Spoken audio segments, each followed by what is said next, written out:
Good morning to you. Kentucky scores 3 touchdowns in the win over number 25 Missouri. Patrick Tolles with the running TD. CJ Conrad gets his first touchdown as a Wildcat. And then Dorian Baker matches it with his first. On the defensive side of the football, Corey Johnson plays his best game yet. And he is named the SEC Defensive Lineman of the Week. 11 tackles, 3 of them on third down, forcing Missouri to punt. He also combined for a sack with Josh Foros. And the Cats hold the Tigers to just 2 field goals after allowing an early touchdown. It's a perfect example of a guy that I'm very proud of the effort that he had. And Coach Brumbaugh's worked really hard with him, and he's come a long way. And he's got some ability. He's very active and disruptive inside. And he comes in and produces and has a heck of a game. And, you know, I think that's what you take from a game like that. And there's many examples of a lot of our players stepping up and doing that, but a guy that hasn't played that much or hasn't produced that much and gets thrown into that role and has a great game is SEC Defensive Lineman of the Week. I'm very proud of him. That's a great effort. 4th meeting all time between these two schools. The Colonels currently have 4 players who were previously enrolled at UK, including starting running back Deshaun Mobley. However, he is questionable with a hamstring injury. 7:30 kickoff on the SEC Network on Saturday. Episode 5 of Chalk Talk with Lauren Cash and Freddie Maggard. This morning, the two discuss the win over number 25 Missouri and look ahead to the EKU game on Saturday. Welcome into another edition of Chalk Talk. Lauren Cash here alongside Freddie Maggard. Kentucky snapping an 18-game losing streak to ranked opponents this past Saturday against Missouri. One reason of that is the play of Patrick Tolles. How would you grade his play, kind of a bounce-back game for him against Missouri? I would give him an A, obviously. 22 of 27 for 249 yards, 2 touchdown passes, a touchdown on the ground. But what I was most pleased with Patrick was how he managed the offense in the second half when Missouri's defense adjusted. At times, Missouri went away from the 4-3 look and had only 1 down lineman blitzing from different angles. Patrick managed that. He countered that with audibles. I thought his mental game was as strong as his physical game on Saturday night, and thus he gets an A in my book.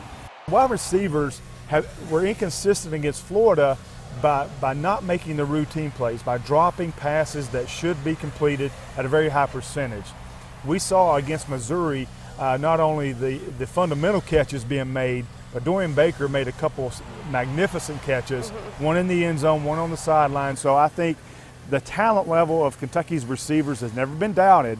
It's just, can it put 4 quarters together, make both the fundamentals and outstanding catches, and it did that. This group is 8 to 12 deep of very talented receivers and could be a team strength when it plays consistent like it did against Missouri. Yeah, now looking ahead to this Saturday, Kentucky stepping out of SEC play, taking on EKU. Monday, Coach Stoops in his news conference was stressed team a lot this week. Why do you think that is? I think because his program is learning to how to win football games, but also how to sustain a winning football program. Not been done at Kentucky in a long time. So I think he's using the Missouri game as an example to make sure that his team stays focused and understands with a roster that's not littered with stars that there's no player bigger than the team as a whole. And I think that message will be sent home quite sternly this week in practice. What about EKU sticks out to you matchup-wise for Kentucky? I see a 6'5" and a 6'6" receivers on either side for EKU. A very active quarterback. Noah Spence, the transfer from Ohio State defensive end, is as good as Kentucky's going to see at that position.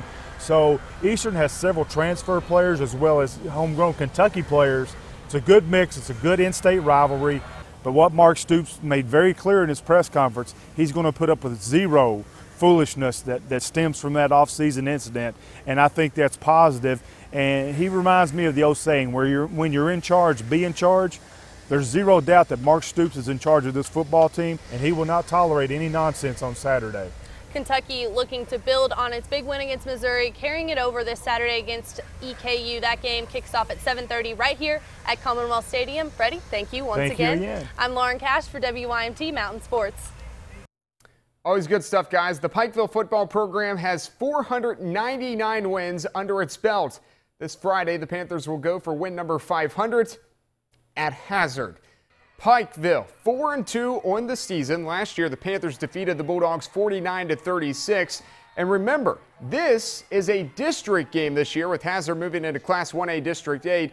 So there are playoff seeding implications on the line. The Pikeville football Twitter account already hyping the game on Twitter, saying number 500 in the doghouse would be sweet! Exclamation point, exclamation point, exclamation point. Hazard has yet to lose a game at home this season and is 5-1 on the year. Should be a lot of fun at Hazard. The new Alice Lloyd College Mountain Top 10 is out. Paintsville moves up to number 8 this week. Check it out. The top 5 stay the same. Pulaski County at number 1, Belfry at number 2, Johnson Central at number 3, Southwestern at number 4, North Laurel at number 5, and Pikeville squeaks back into the Mountain Top 10 at number 10. I also want to mention this morning that Randall Cobb catches 3 touchdown passes last night with the Packers as Green Bay defeats the Kansas City Chiefs. That's a final look at sports this morning. Enjoy your morning.